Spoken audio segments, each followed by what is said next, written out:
Hi there, I'm Mindy Jensen.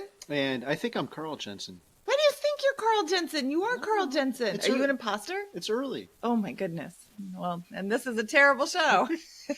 Just kidding. It's an awesome show because it's the Mindy and Carl on Money podcast, where we talk about what happens after you reach financial independence. Why do we call this show Mindy on Money? Because even though we are coming to you live from Seattle right before we embark on that Alaskan cruise we've been talking about for a year, we're really not a travel podcast.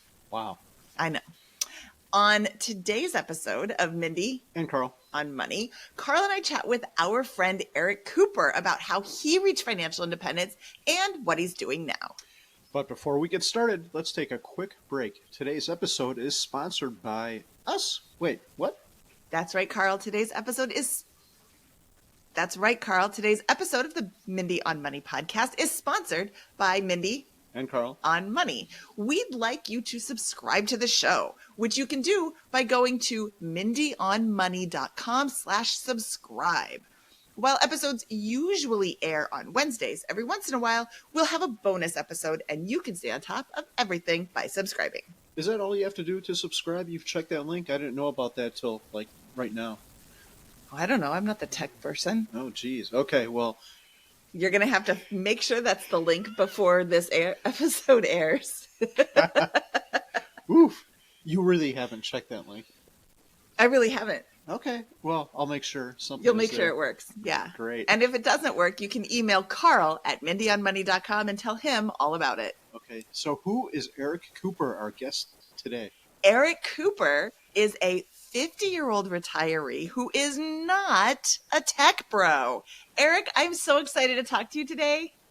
Hey, welcome, guys. I'm in Louisville, Kentucky. That's why I've got my hat, because everybody in Louisville is barefoot and wears hats and drinks bourbon.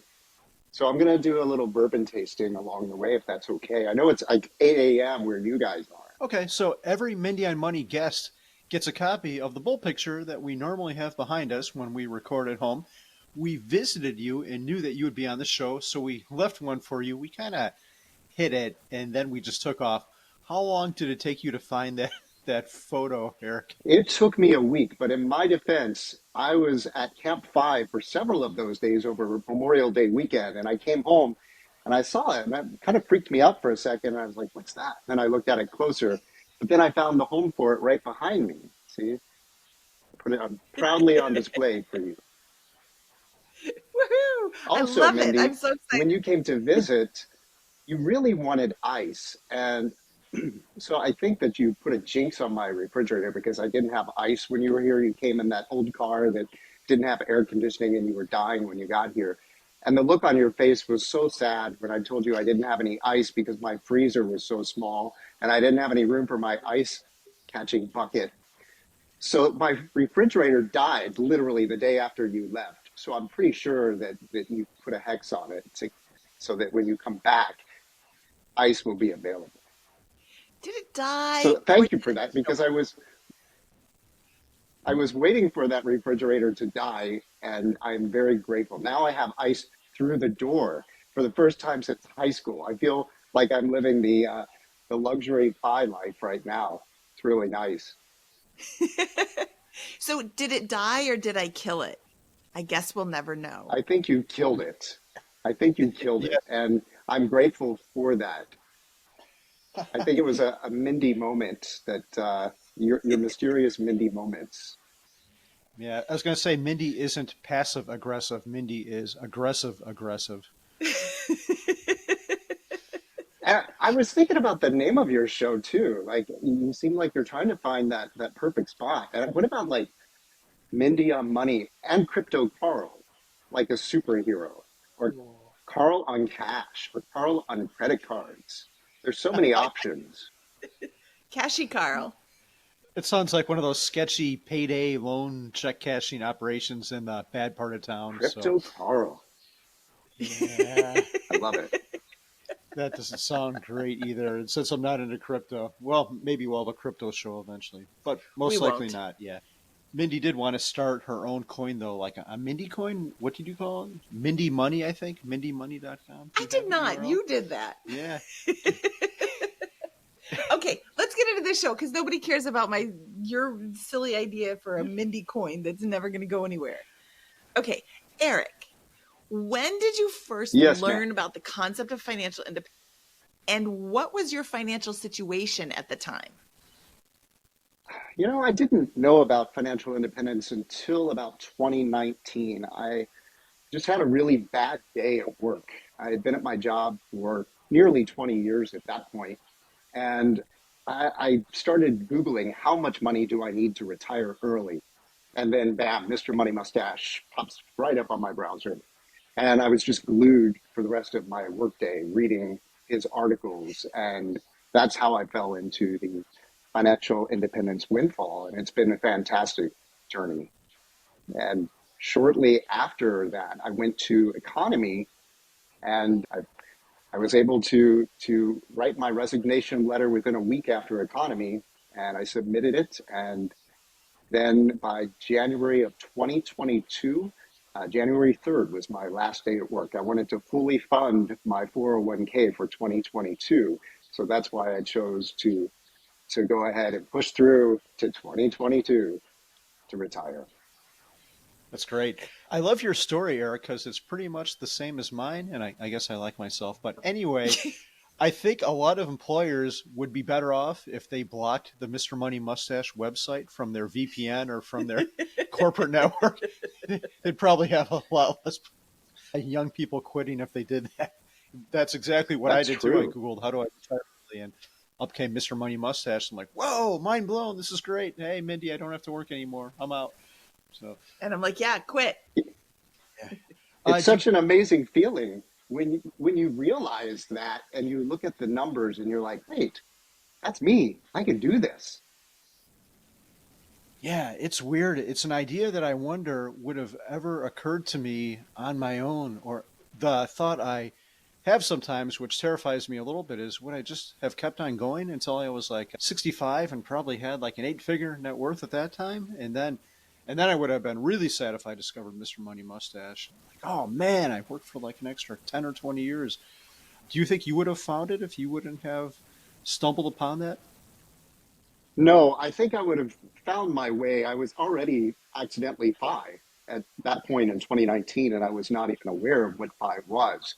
So I feel like I followed all the right steps. I did all the right things. I was a good boy, so to speak, financially, and it worked out. But man, had I had that knowledge 20 plus years ago, like Emma. I saw your interview with Emma the other day, and just to think about the knowledge that she's carrying forward as a 24-year-old. Of course, I met her at 22 and she already knew so much. But wow, how powerful is that? She'll be able to retire at 30. So, what was your financial situation at the time? You can tell us about numbers or percentages if you don't Sure. want to say what your numbers were. But yeah, give us a Yeah, rough idea. absolutely. So in 2019, everything was coming together really nicely. I was in the process of almost paying off my rental properties. I was so close. And I had reached out to Mr. Money Mustache, who was so gracious, and he did a case study on my finances. And he said, "You're really in a great place. If you want to fire, go for it." He goes, "Or if you want to pay off your rental properties first, do it." Well, of course, that was 2019. Then COVID hit. And when COVID hit, we were working remotely, which was so nice. Like, how perfect is this scenario where we get to be in our houses and have our own coffee and our own things and our own time? And so I just kind of leaned into that and enjoyed it. And then I took a second job also, and I was working on a bicycle repair schedules. After my regular job, I would go and work for our city's bike. We have a bike share program. So I did that as my side hustle. And I also have rental properties. So my rental properties were just about paid off at that point. I made the final payment. I believe it was in 2020, and that felt really great. I remember walking to the bank, and you had to like knock on the door and make an appointment because there was only like two people working at the bank during COVID. So I walked in and I paid off my equity line of credit, and it was such a great feeling. And so then at that point, I knew I was in a great position. My properties were all paid off. I had no debt. And so when they told us we were going to have to come back into the office, that was right around the time I went to Economy, and I had seen Mr. Money Mustache again in person. And we had a great conversation during lunch, and it was just really powerful. And it gave me the strength I needed and the boost I needed to just go in and write that resignation letter and deliver it. And it felt really good. That's super cool. So you retired right before COVID, and then COVID happened and the stock market went bonkers. I remember March, there was a deep V. It went down and then it quickly recovered. Did that freak you out? Because the ultimate Well, fear of an early retiree is sequence of returns, and boom, you hit that right after you quit. Did you go crazy? What happened? Well, I was smart enough because I'd followed the stock market for quite a while, and I had been a good investor, not a great investor because I didn't invest in index funds at that time. I think, like you, Carl, I really loved the tech stocks, and I feel like you and I were in a very similar place when that happened. My net worth was over 2.5 million in my 401k alone at that point, which was a pretty hefty 401k. And of course, when that hit happened, it dropped about a million.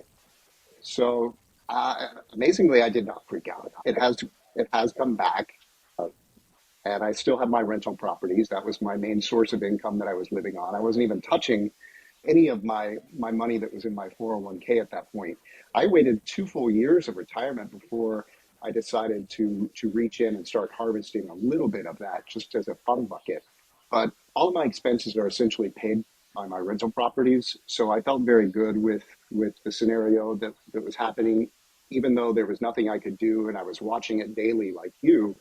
Those tech stocks just took such a hit, but I have since learned the error of my ways.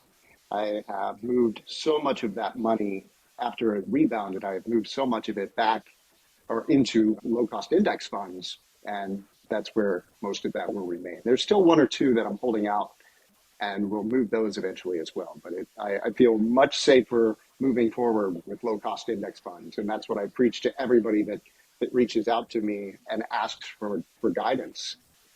That's the key. One point of clarification, 2.5 million is a lot to have in a 401k. You said you didn't know about index funds or you didn't invest in them. Did you have the 2.5 million because you had stocks in your 401k and they did well? Yes, I did have stocks in my 401k. I also had part of that was a little bit of a Roth 401k. Sadly, the Roth 401k wasn't even an option until very late in my career there. So, and I didn't know anything about a Roth on my own at that time either. I didn't have a lot of financial education in my background.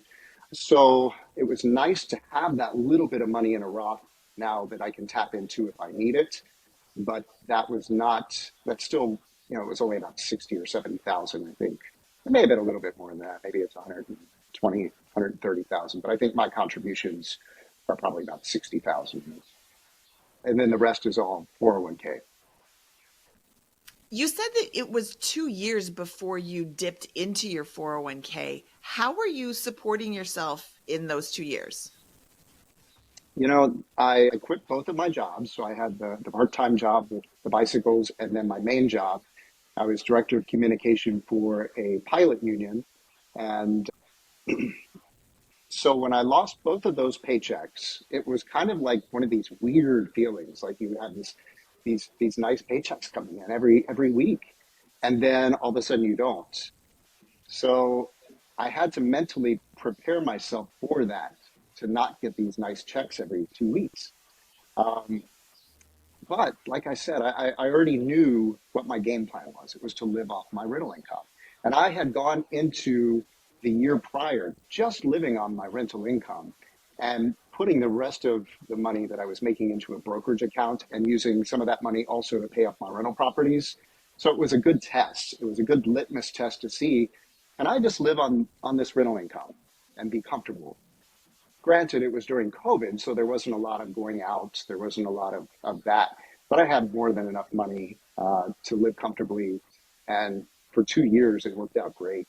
and then I just wanted to make a fun bucket. So I let myself, enjoy a little bit of that money that was in that giant 401k that I'm eventually going to have to pay required minimum distributions on. So this will help offset a little bit of that as well. Can you explain the concept of a fun bucket? Yeah, so Mark Troutman actually, I think, helped coin that term fun bucket. And it's basically, as people in the FI community know, we have a hard time learning to spend after being savers, such aggressive savers, and being thrifty for so many years. And to give yourself that permission to say, hey, I can go ahead and take this trip, or I can fly business class if I want to, or I can donate to this charity because it's very meaningful. I can donate to this charity because it's super meaningful to me, or help other people in ways that otherwise I wouldn't be able to do. So the fun bucket is essentially a means to tap into that money, to set aside money. In my case, I set aside $20,000 a year, and that money I can use for whatever I choose. And there's no guilt attached to it. If I want to do that trip, if I want to go somewhere with a friend, or treat somebody to dinner and drinks, there's no guilt attached to that. It feels really good. It's a way to give back in a sense. And I enjoy it a lot. So thanks, Mark Troutman. Thanks, Mark. I love the fun bucket. Do we have a fun bucket yet? Not yet. We should get one. We should get one. Do you want the Lowe's bucket or the Home Depot bucket? Oh, I think Blue or orange?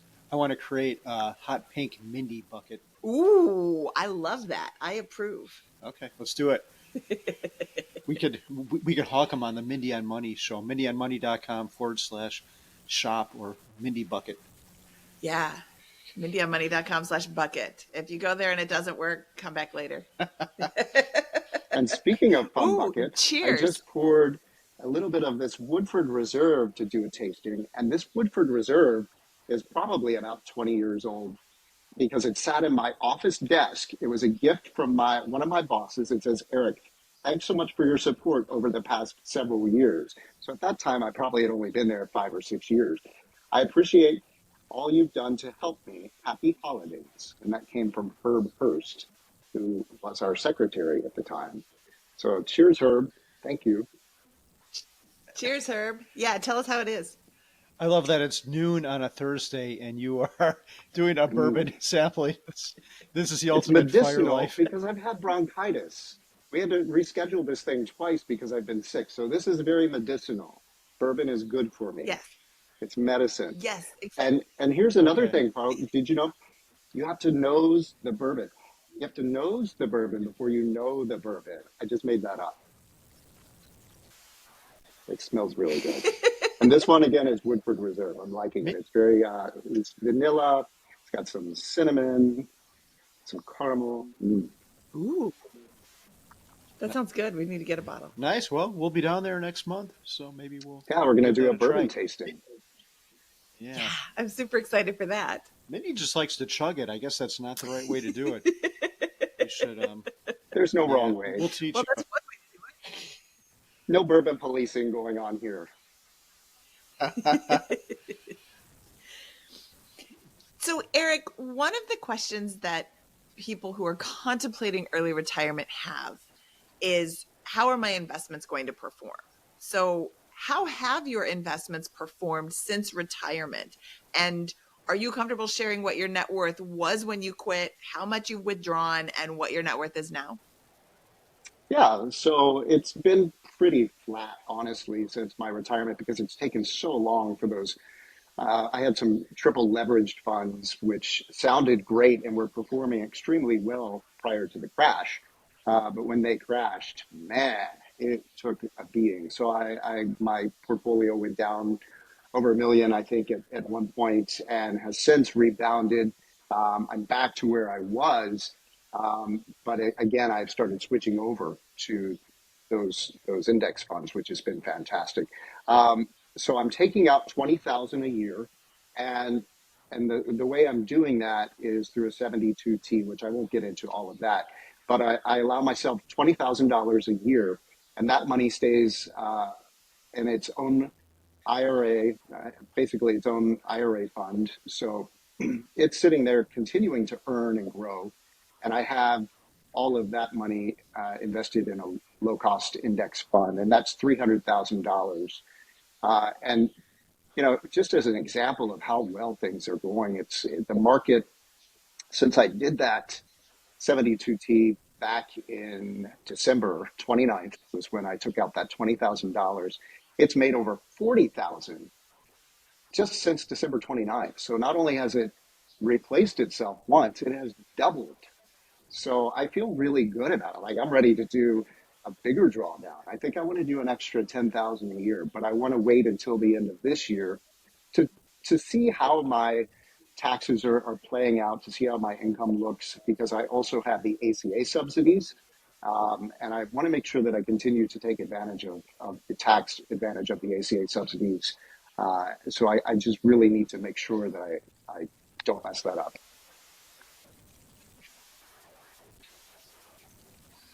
So you mentioned something that raised my hackles. You said triple leveraged funds. I do know what those are, and they're quite risky.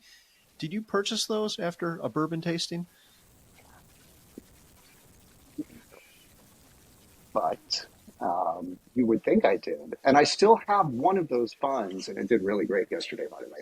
Um, and I'm waiting for it to get back to where it was because it's almost there. And it's just a total ego thing that I am not letting it go. I am going to hold that fund until it gets back to where it was, and then it's gone. So it'll probably be another month if things keep going well. If not, then maybe we'll have another discussion at another time, and you'll convince me, go ahead, take the loss, move on, buy the next fund. So, can you quickly explain what a triple leveraged fund is for somebody who doesn't hang out in the fine nerd world and has never heard of this before? Because I was recently introduced to this concept and I was like, that sounds awesome on the way up. And that sounds awful on the way down. So I don't really understand all the dynamics of the triple leverage fund. I know you have to click a very special box and say, I'm aware of the dangers of this triple leverage fund before you actually buy it through Fidelity.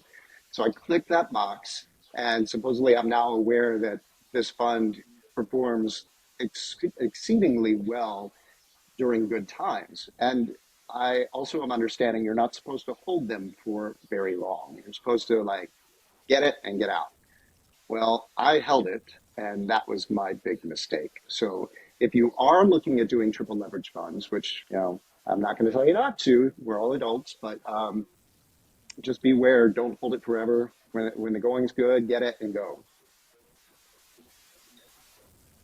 Yeah, I'm going to tell you not to do it unless you truly understand what you're getting yourself into. So I don't know enough about it either, but that's not going to stop me from telling people anyway. Essentially, you are buying into a fund that when the market goes up, when those fund holdings go up, they go up or triple the amount. So it's up $1, you're up $3. But when it's down $1, you're down $3. So it's 3 times whatever's going on, which is again, going up, I would much rather have $3 than 1, but going down, I would much rather have $1 than 3. So that's what prevents me from jumping into those triple leveraged accounts. And I think I'm that just for going to me, invest in mini markets. I really like the dopamine feel of buying stocks, and I missed that a little bit with index funds. And I think the triple leverage funds were just so exciting for me because they were so powerful. They were going well. So it's easy to get into that feeling and just watch them take off and take off and take off. And it's all good. And then it crashes and you're like, oh, this sucks. Yeah, this triple sucks. Triple sucks. So you get into markets. Triple sucks. No, it's more than that. It's the arithmetic. What am I saying? Versus geometric returns. So if the market drops in half, well, if the market's at 10,000 and goes down to 9 and back up to 10, you're not back up to where you were before. You're still below, because if it goes down 10%, now you have to go up by 12% or something like that to get back up to where you were previously. It's just numbers. And that effect is magnified with a triple leveraged ETF. So the the downside hurts a lot more. But Lesson Eric, you learned. seem to follow the markets. Yeah, you follow the markets a lot more than the average five person. I see a lot of similarities in you and me. A lot of people are just index funds, set it and forget it, where we like to play around a little bit. So I'm kind of curious. There's a lot of people, and they've been saying this for years, but that think the markets are inflated now. I don't know if you've ever been to that multiple website where it talks about the PE ratio of the markets and the Case-Shiller PE. But if you look at that, uh, the markets are high and have been high for a while. Does that worry you? Do you think we'll have a reversion to the mean at some time, or do you just never think about this stuff?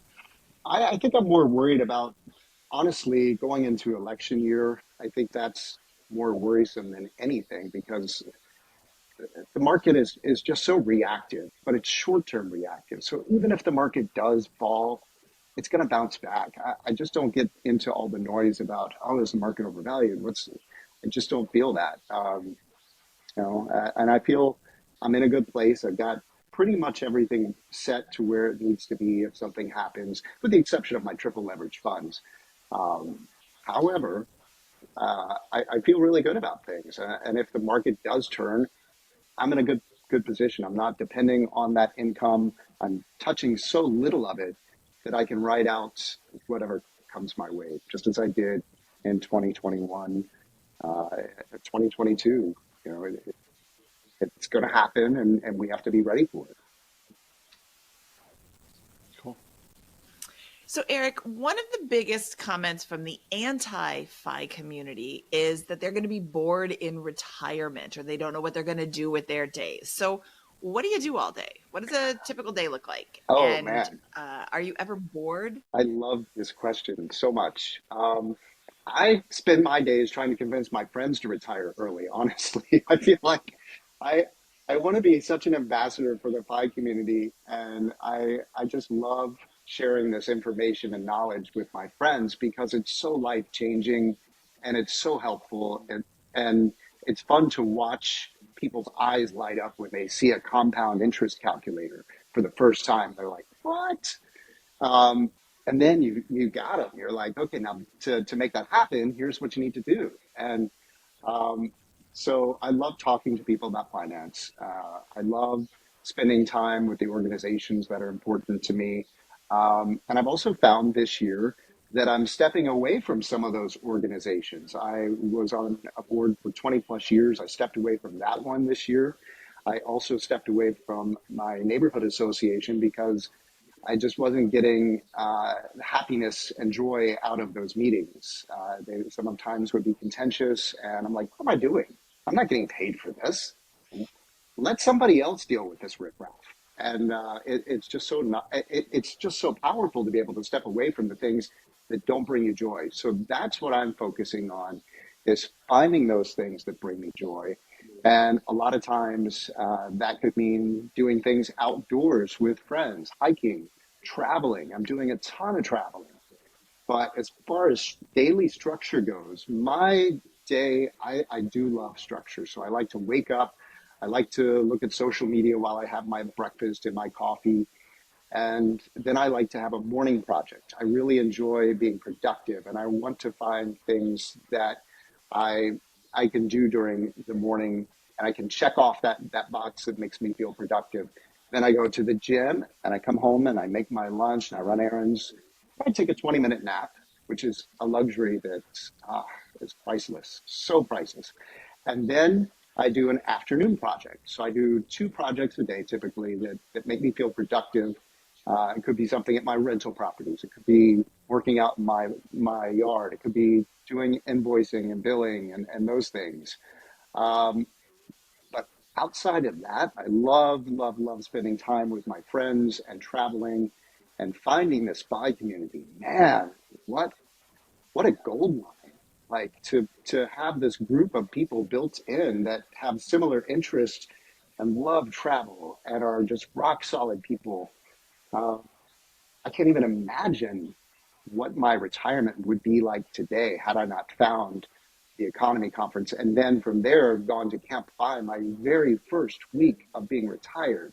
3 days into my retirement, I was at Camp 5 and met the coolest people like Emma and Keith and just all these people that are just such a part of our community. And it's fun to get to travel with these people and watch them grow and hit their goals and see them just really fostering and developing. And I don't know, it's just a lot of fun. So I have a lot of great trips planned this year. I will be going to the Alps in July with Kristen for her big 50th birthday. Happy birthday, Kristen. Welcome to the club. I know you're so excited about it. And then after the Alps coming up, it'll be Bali in November. So my first trip to Asia. I'm like super excited about that. And then I've already got a trip planned coming up in February of next year. You guys will be there too. We're going on the Phi Cruise. And the new Yes. man in my life that Mindy is personally responsible for, kind of, maybe. She worked her Mindy magic again.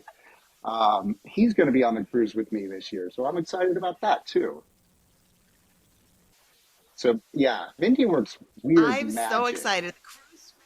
You work some weird magic. You break my refrigerator so I get a really nice new one. Then you like work the magic and I get this great guy pop into my world. Yeah, thanks for that. Hey, you're welcome. You can call me your Mindy godmother. Mindy Godmother. Fairy God Mindy. I like Mindy Godmother better. So the cruise that Eric is talking about is the Amberley Grant Cruise. If you are interested in learning more about it, it's February 2 through 8, 2025. It's a Caribbean cruise. I can't remember all the places it goes, but it goes to a lot of places. It's super fun. It's a Royal Caribbean cruise, and you can find out more information at amberleygrant.com/cruise. And All right. there will be Eric, bourbon. is there any There will be bourbon. Yes, Eric will bring bourbon for everybody. I'm in. Yeah, right? Eric, is there any circumstance that would cause you to go back to work? Mm. I mean, just even hearing that just makes me cringe. I just, not to my previous job for sure. I've always been a square peg and a round hole, and it has never been clearer to me um, since I've been gone from that environment for so long now. Um, just to give an example, I worked at Christian radio for several years through college, and that just was not the most fostering environment for a young gay person. Secondly, I worked at a very conservative Rush Limbaugh news channel uh, here in Louisville for several years. And then I worked for a very conservative union. And those are two things you don't typically hear together, conservative and union. So, but it was very true in that case. So I think if I were to go back to work, it would have to be somewhere where my ideals and my beliefs and my core essence of being are taken into consideration very highly. It wouldn't just be a financial factor. It would just be something that I truly believe in and feel passionate about. But right now, I want to have fun. I want to enjoy this decompression period because it's been over 2 years now, and I feel like I'm just now really getting that decompression area, just kind of finally leaning into that and enjoying it. So the answer is no right now. Okay, so it's been about 7 years for me, and I still am not sure if I'm in that decompression part yet. So I'd appreciate any tips next time we talk. Maybe I need more bourbon in my life. Yes. Yes. Everybody can use more bourbon in their life. Cheers to that. Okay, so two final questions. Two final semi-related questions for you. The first one is, I'm a 22-year-old kid. I've got a good job. I've learned about this Phi stuff, and I'm really into it. I really want to make this happen in my life. What advice would you give me? You're 22. No, I wish I was. What advice to learn about Phi? Talk to Emma. She's, I mean, It could just be life advice too. yeah. So Yeah, I feel what okay. should So I I do do with want to my life? talk How should I? about this. I feel like mentors are so key to what we have in the world, at least in my case, I didn't have a lot of financial background, but what I did have was a group of mentors going into my career that were so engaged and so happy to watch me perform and do the things that they knew I could do. I was able to do an internship at a TV news station in Louisville while I was a senior in high school. They let me go out and report and write stories and do all these amazing things as a senior in high school. So by the time I got to college and started my broadcast journalism career, I was way ahead of anybody that walked in the door. And so Doug Prophet, who was a local legend and still works as the head anchor at WHAS here in Louisville, he also worked with Kristen Cornett. So we both got to work with Doug. He was one of my mentors and really encouraged me to get that early start. So, yeah, mentors, you find the people that support you and that encourage you and really push you, and you hold them close and you listen and then you act. Cool. And what advice would you give to someone who is retiring tomorrow? Ooh.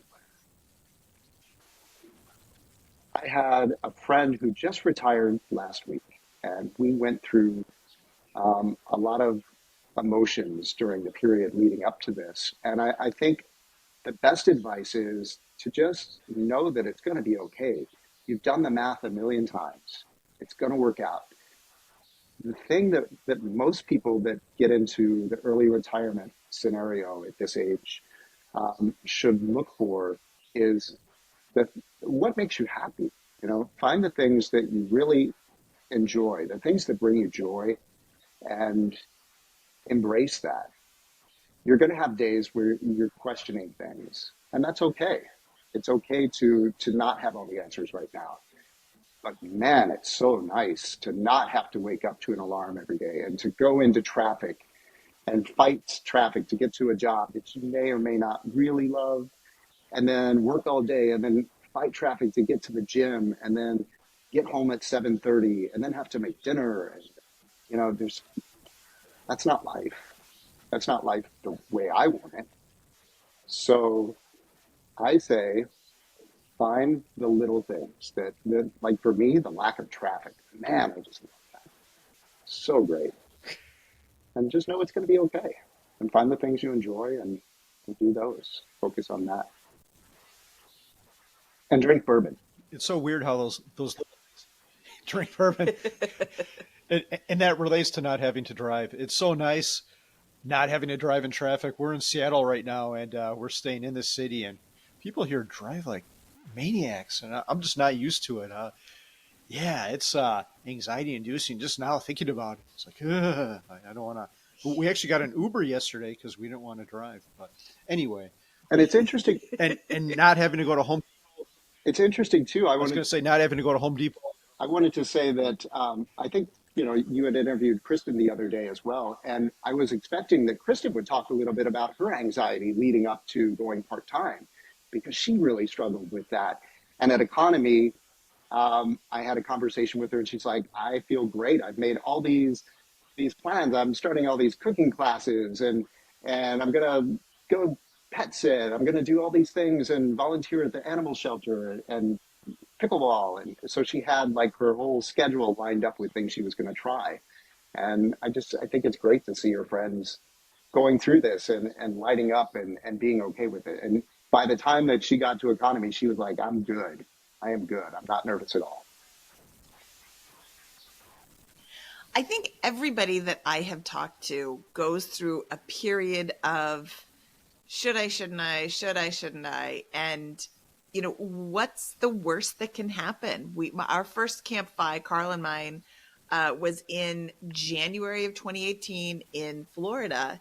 And Joel from FI 180 said, I quit because what's the worst that could happen? I need to go back to work, or I want to go back to work. My worst case scenario is everybody else's everyday life. And I love that quote so much. I've used it a ton since he first said it. Because, yeah, the worst thing that can happen is you just go back to work. That's not really the worst thing. Yeah. It's just going back and doing what everybody else is doing already. And then you try it. And we've got, interviews coming up with guests who have left and decided that they wanted to change their path. So that'll be a fun couple of episodes in the future. I don't know exactly when they're releasing, so I'm not going to say anything more about it. But yeah, I'm really excited for people who are retiring because they no longer want to work. I'm really excited for people who are still working because they love what they do. It's totally fine to continue to work. I mean, I still work, but having the luxury of not having to work. I don't know how to pronounce that. Anyway, you know what I'm saying. So That's so amazing to your finances in order so that now you can do whatever you want. And if working is doing whatever you want, then stay there. But if it's not, then go and find your passion. So I know, Mindy, that you've got a job that allows you to work remotely in a lot of ways because you can do a lot of your work by telephone and by computer. But when do you see yourself letting go a little bit more and just enjoying life and being Carl?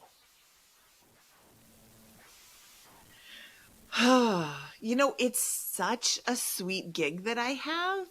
I don't see me separating anytime soon, just because it's pretty easy to give the hours that I need at work from wherever. I mean, I'm recording now in Seattle, and then going about my day. It's really not a huge time commitment anymore. So then, Carl, the answer to your question is, if I could get Mindy's job, then If yeah, the I'd Mindy probably bucket- take it.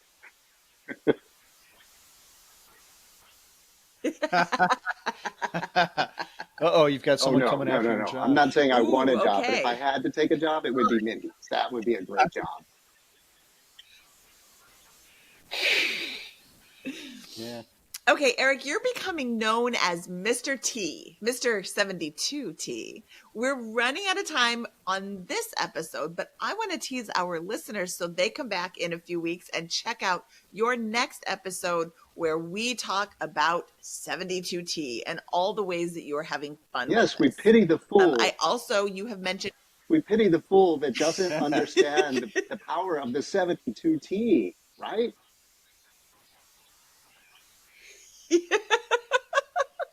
We are aging ourselves, but the good thing is, I think Mr. T is probably drastically underemployed, and I don't know what his financial situation is, but we could probably hire him to, or at least license his image for Mr. 72T, which would be awesome. I can see a I'm going to mohawk. get some gold chains Eric. too. I can see it. Lots of gold chains.